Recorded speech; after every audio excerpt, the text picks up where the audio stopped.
Alrighty then. Thank you for tuning in. I'm Matthew Baker of Beautiful New York Tours. We are back for round 4 of our virtual tours here online. And what a strange time it is in New York City right now. There's all kinds of uncertainty going on. There's various stages of all these phased reopenings. There's discussion of what kind of restrictions are going on for the walking tours that are permitted. But that's a purely academic point because nobody's coming right now. So for the foreseeable future, we're still doing virtual tours. By the time this round is over, things may have changed. I don't know if there will be a round 5 or not. We'll see how it goes.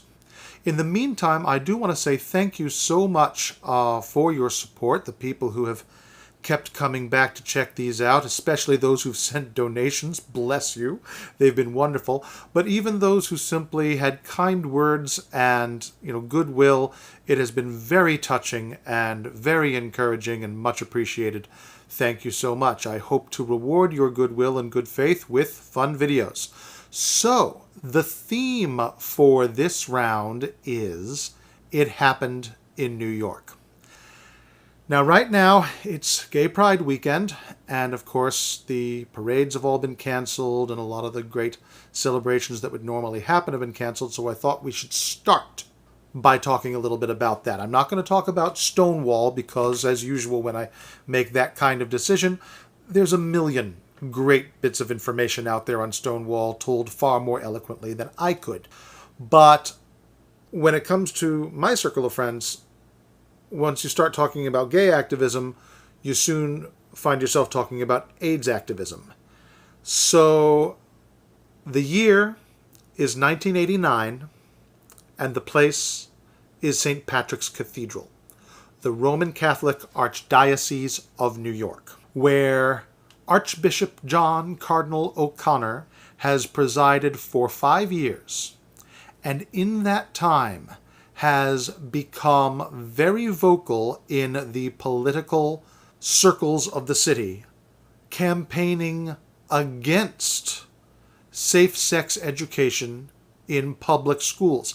Not merely in Catholic schools, mind you, in public schools. And he becomes, for many people, the walking embodiment of the hatred between the church and the gay community. Now, it's been 20 years since Stonewall, and in the last decade, the AIDS virus has raised its ugly head and decimated a generation.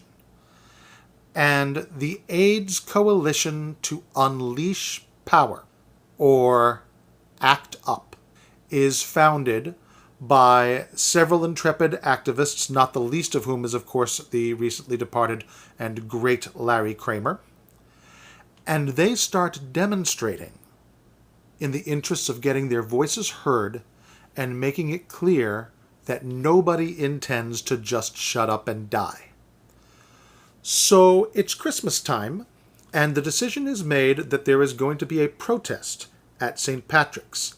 There is a huge amount of debate within the community itself. Do we target just Cardinal O'Connor? Do we target the entire church? Do we feel that this is O'Connor's problem? Do we feel it is the church's problem? This eventually becomes a discussion of the history of the way gays have been treated by the church. And certainly the church's reputation in the gay community is not helped by quotations like, "People should not be surprised when a morally offensive lifestyle is physically attacked." That was written by John Ratzinger, who later became Pope Benedict XVI. So, the following Sunday, people start showing up at St. Patrick's. They are expecting 5,000 people to be attracted by the protest. Cardinal O'Connor knows protesters are there and encourages the congregation to ignore them. The plan is to hold a silent protest, a die-in, where people will simply leave their pews, lie down on the ground, and simulate death as a protest for the deaths that are being ignored and, it seems to many, even actively supported and provoked by the church. Then, in the middle of everything, comes a whistle, and 3 immortal words ring out in the middle of the Mass. Stop killing us. These words, bellowed out by the voice of Michael Petrellis, secure his legacy in the history of gay activism. Ultimately, 111 protesters are arrested, 53 of whom were inside the church.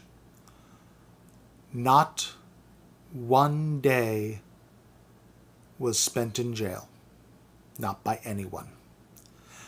The protest was a massive success in terms of achieving what it sought to achieve, which is getting human rights, equal rights for gay people into the public conversation. And the media started paying serious attention after this protest, which was dubbed Stop the Church. St. Patrick's is a beautiful cathedral, and ACT UP is still acting up, going strong, and looking out for the rights and for the health of its community. You can come and follow these footsteps on tour when it is safe to do so. Please check me out at Beautiful New York Tours. You can search Beautiful New York Tours on Facebook or email me at baker.tours@yahoo.com. Again, that is baker.tours@yahoo. Thank you very much.